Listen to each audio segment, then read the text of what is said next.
Hello and welcome to Springtime Bookcast. This channel was made for anyone who loves books, but sometimes struggles to sit down and read. Maybe you just need a voice to follow along with. That's exactly why I'm here. Every single video is made with a full heart, because I genuinely want you to experience these stories. So let's begin! Chapter 1 The Adventure of the Illustrious Client. ep1 was Mr. Sherlock Holmes' command man who attended on in as many years. I asked Sleeve to review the following narrative. So it was that at last I obtained permission to put on record what was, in some ways, the supreme moment of my friend's career. Both Holmes and I had a weakness for the Turkish mob. It was over a smoke in the pleasant last dew of the drawing room that I found him less reticent and more human than anywhere else.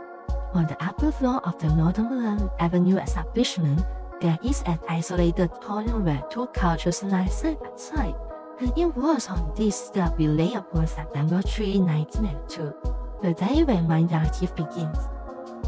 I had asked him where the ending was stirring, and for answer he had shot his long, thin, nervous arm out of the sheets with envelope sheet and had drawn an envelope from the inside pocket of the coat which hung beside him. It may be some fancy, some important book, it may be a matter of life or death, said he as he handed me the note. I know no more than this message tells me. It was from the Tartan Club and dated the evening before. This is what I read. Sir James Damery presents his compliments to Mr. Sherlock Holmes. I will call upon him at 4:30 tomorrow.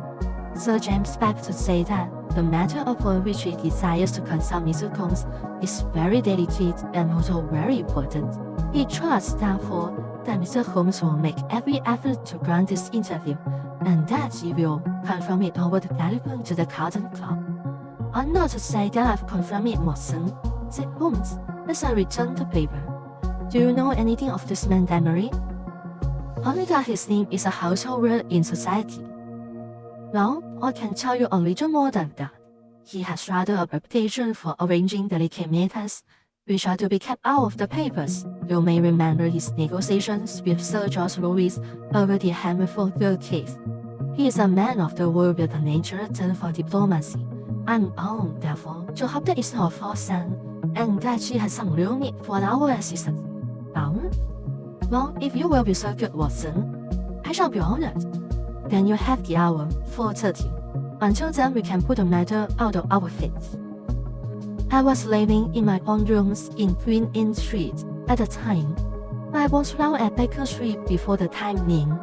Sharp to the half hour, Colonel Sir James Damery was announced.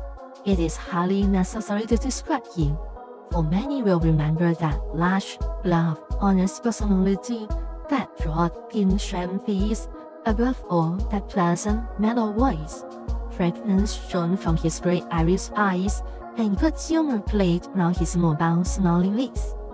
His lucid top hat, his top-rope coat, indeed, very detailed, from the pearl pin in the black satin cravat to the lavender spot over the one-inch shoes, spoke of the meticulous care in dress for which he was famous.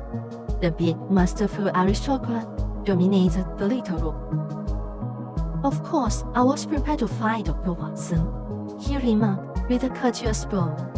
His collaboration may be very necessary, for we are dealing on this occasion, Mr. Holmes, with a man to whom violence is familiar and who will literally stick at nothing. I should say that there's no more dangerous man in Europe. I've had several opponents to whom that flattering term has been applied, said Holmes with a smile. Don't you smoke? Then you will excuse me if I light my pipe. If your man is more dangerous than the late Professor Moriarty or than the living Colonel Sebastian Moran, then he is indeed worth meeting. May I ask his name? Have you ever heard of Baron Brunner? You mean the Austrian murderer? Colonel Damery drew up his kicked-off hands with a laugh. There is no getting past you, Mr. Holmes. Wonderful. So you have already sized him up as a murderer. It is my business to follow the details of continental crime. Who could possibly have read what happened at Prague and have any doubt as to the man's guilt. It was a purely technical legal point and the suspicious step of a witness safety. I'm assured that he killed his wife and the so-called accident happened in the broken past as if I had seen him do it. I knew also that he had come to England and had a presentiment that sooner or later he would find me some work to do. Well, what has Baron grown up up to? I presume it is not this old tragedy which has come up again. No, it is more serious than that. To revenge crime is important, but to prevent it is more so. It is a terrible thing, Mr. Holmes, to see a dreadful event, that atrocious situation preparing itself before your eyes, to clearly understand where the evil lead, and yet to be utterly unable to avert it. Can a human being be placed in a more trying position? Perhaps not. Then you will sympathize with the client in whose interest I'm acting. I did not understand that you were merely an intermediary. What is the principle? Mr. Holmes, I must beg you not to trust that question. It is important that I should be able to assure him that his honored name has been in no way dragged into the matter. His motives are, to the last degree, honorable and chivalrous, but he prefers to remain unknown. I need not say that your fees will be assured and that you will be given a perfectly free hand. Surely the actual name of your client is immaterial. I am sorry, said Holmes. I'm accustomed to have mystery at one end of my cases, but to have it at both ends is too confusing. I fear, Sir James, that I must decline to add. Our visitor was greatly disturbed. His large, sensitive face was darkened with emotion and disappointment. You hardly realize the effect of your own action, Mr. Holmes, said he. You place me in a most serious dilemma, so I am perfectly certain that you would be proud to take over the case if I could give you the facts. And yet, a promise forbids me from revealing them all. May I, at least, lay all that I can before you? By all means, so long as it is understood that I commit myself to nothing. That is understood. In the first place, you've no doubt heard of General de Morville. The Morville of Campbell fame? Yes, I've heard of him. He has a daughter, Violet de Morville. Young, rich, beautiful, accomplished, a wonder woman in every way. It is this daughter, this lovely, innocent girl, whom we are endeavoring to save from the clutches of a fiend. Baron Gruner has some hold over her then, the strongest of all holds where a woman is concerned, the hold of law. The fellow is, as you may have heard, extraordinarily handsome, with a most fascinating manner, a gentle voice, and that romance and mystery which means so much to a woman. He desired to have the whole sex at his mercy and to have made ample use of the fact. But how can such a man to meet the lady of the standing of Miss Violet de Morville? It was on a Mediterranean yachting voyage. The company, though select, paid their own passages. No doubt the promoters hardly realized the balance true character until it was too late. The villain attached himself to the lady, and with such effect that it has completely and absolutely ruined her heart. To say that she loved him hardly expressed. She dotes upon him, she is obsessed by him. Outside of him there is nothing on earth. She will not hear one word against him. Everything has been done to cure her of her madness, but in vain. To sum up, she proposed to marry him next month.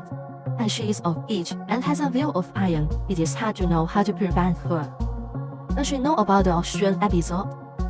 The cunning devil has told her every unsavory public scandal on his past life, but always in such a way so makes himself out to be an innocent martyr. She absolutely accepts his version and will listen to no other. Dear me, but surely you have inadvertently let out the name of your client. It is no doubt General de Morville. Our visitor fidgeted in his chair. I could deceive you by saying so, Mr. Holmes, but it would not be true.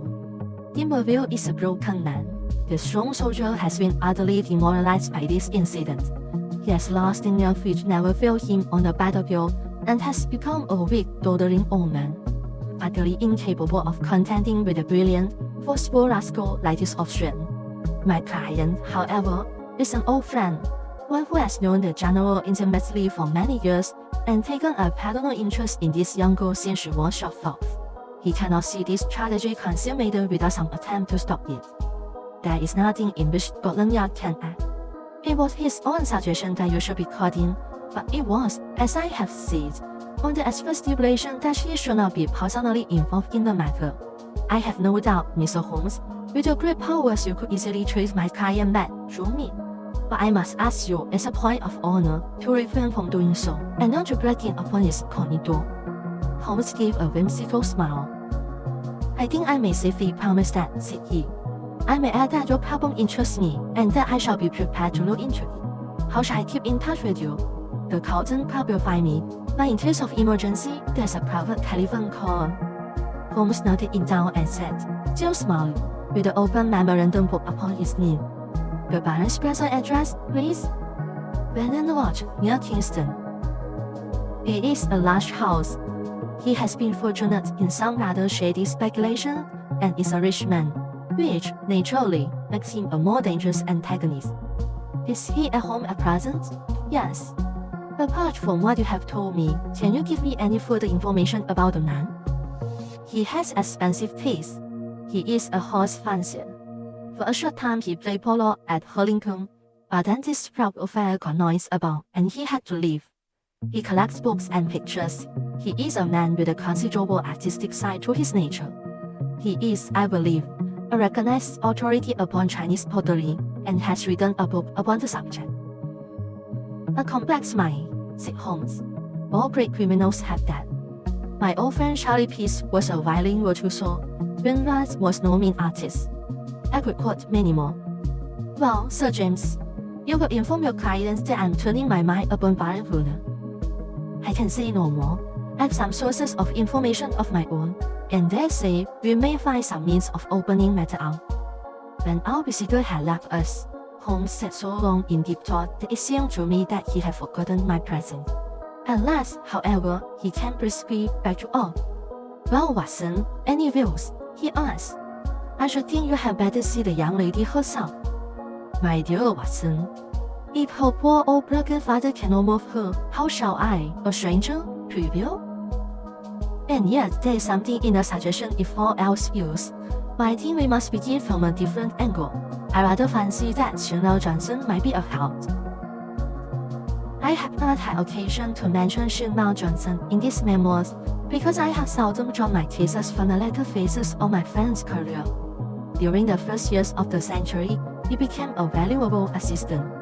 Johnson, I grieve to say, made his name first as a very dangerous villain and served 2 terms at CapCut. Finally, he repented and allied himself to Holmes, acting as his agent in the huge criminal underworld of London, and obtaining information which often proved to be of vital importance. Had Johnson been a narc of the police, he would soon have been exposed, but as he dealt with cases which never came directly into the court, his activities were never realized by his companion. With the glamour of his 2 convictions upon him, he had the entree of every nightclub, girls' house, and gambling den in the town, and his quick observation and active brain made him an ideal agent for gaining information. It was to him that Sherlock Holmes now proposed to turn. It was not possible for me to follow the immediate steps taken by my friend, for I had some pressing professional business of my own. But I met him by appointment at his inn at Simpson's, where, sitting at a small table in the front window and looking down at the rushing stream of life in the Strand, he told me something of what had passed. Johnson is on the prowl, said he. He may pick up some garbage in the darker recesses of the underworld, for it is down there, amid the black roots of crime, that we must hunt for this man's secrets. But if the lady will not accept what is already known, why should any fresh discovery of yours turn her from her purpose? Who knows, Watson? Woman's heart and mind are insoluble puzzles to the mill. Murder might be condoned or explained, and yet some smaller offense might rankle. Baron Werner remarked to me. He remarked to you. Oh, to be sure, I've not told you of my plans. Well, Watson, I love to come to close grips with my man. I like to meet him eye to eye and read for myself the stuff that he is made of. When I had given Johnson his instructions, I took a cab out to Kingston and found the Baron in the most affable mood. Did he recognize you? There was no difficulty about that, for I simply sent him my card. He is an excellent antagonist, cool as ice, silky voice, and soothing as one of your fashionable consultants, and poisonous as a cobra. He has breed in him, a real aristocrat of crime, with a superficial suggestion of opportunity and all the cruelty of the grave behind it. Yes, I'm glad to have had my attention called to Barrett Adalbert Brunner. You say he was affable. A Corinca who thinks he sees perspective minds. Some people's affability is more deadly than the violence of cursed souls. His greeting was characteristic. I rather thought I should see you sooner or later, Mr. Holmes, said he. You have been engaged, no doubt, by General de Merville, the interval to stop my marriage with his daughter, Violet. That is so, is it not? I acquiesced. My dear man, said he, you will only ruin your own well-deserved reputation. It is not a case in which you can possibly succeed. You will have violent work, to say nothing of incurring some danger. Let me very strongly advise you to draw off at once. It is curious, I answered, but that was the very advice which I had intended to give you. I have a respect for your brains, Baron, and the little which I have seen of your personality has not lessened it. Let me put it to you as man to man. No one wants to wreck up your past and make you unduly uncomfortable. It is over, and you are now in smooth waters. But if you persist in this marriage, you will raise up a swarm of powerful enemies who will never leave you alone until they make England too hard to hold you. It's a game worth it. Surely you would be wiser if you left the lady alone. It would not be pleasant for you if the specs of your past were brought to her notice. The Baron has little wax tips of hair under his nose, like the short antennae of an insect. This quivered with amusement as he listened, and he finally broke into a gentle chuckle. Excuse my amusement, Mr. Holmes, said he, but it is really funny to see you trying to play a hand with no cause in it. I don't think anyone could do it better, but it's rather pathetic, all the same. No color cut there, Mr. Holmes. Nothing but the smallest of the small. Do you think? So I know. Let me make the thing clear to you. For my own hand is so strong that I can afford to show it. I have been fortunate enough to win the entire affection of this lady. This was given to me in spite of the fact that I told her very clearly of all the unhappy incidents in my past life. I also told her that certain wicked and designing persons, I hope you recognize yourself, would come to her and tell her these things, and I warned her how to treat them. You have heard of Poe's hypnotic suggestion, Mr. Holmes? Well, you will see how it works, for a man of personality can use hypnotism without any vulgar passes or tomfoolery. So she is ready for you, and I have no doubt will give you an appointment. For she is quite amenable to her father's will. Save only in the one little matter. Well, Watson, there seemed to be no more to say. So I took my leave with as much cordiality as I could summon. But as I had my hand on the door handle, he stopped me. By the way, Mr. Holmes, said he, did you know Lebrun, the French agent? Yes, said I. Do you know what befell him? I heard that he was beaten by some Apaches in the Montmartre district and crippled for life. Quite true, Mr. Holmes. By a curious coincidence, he had been inquiring into my affairs only a week before. Don't do it, Mr. Holmes. It's not a lucky thing to do. Several have found that out. My last word to you is, go your own way and let me go mine. Goodbye. So there you are, Watson. You are up to date now. The fellow seems dangerous. Mighty dangerous. I disregard the blusterer, or this is the sort of man who says rather less than he means. Must you interfere? Does it really matter if he marries a girl? Considering that he undoubtedly murdered his last wife, I should say it mattered very much. Besides the client, well, we need not discuss that. When you have finished your coffee, you had best come home with me, for the blind Sherlock will be there with his report. We found him sure enough, a huge, coarse, red-faced, scorbutic man, with a pair of vivid black eyes, which were the only external sign of the very cunning mind within. It seems that he had dived down into what was particularly his kingdom, and beside him on the setting was a bride which it had brought up in the shape of a slim, lamb-like young woman, with a pure, intense face, youthful, and yet so worn with sin and sorrow that one read the terrible years which had left their leprous mark upon her. This is Miss Kitty Winter, said Sherlock Johnson, waving his fat hand as an introduction. What she don't know? Well, then, she will speak for herself. Put my hand right on her, Mr. Holmes. Within an hour of your message,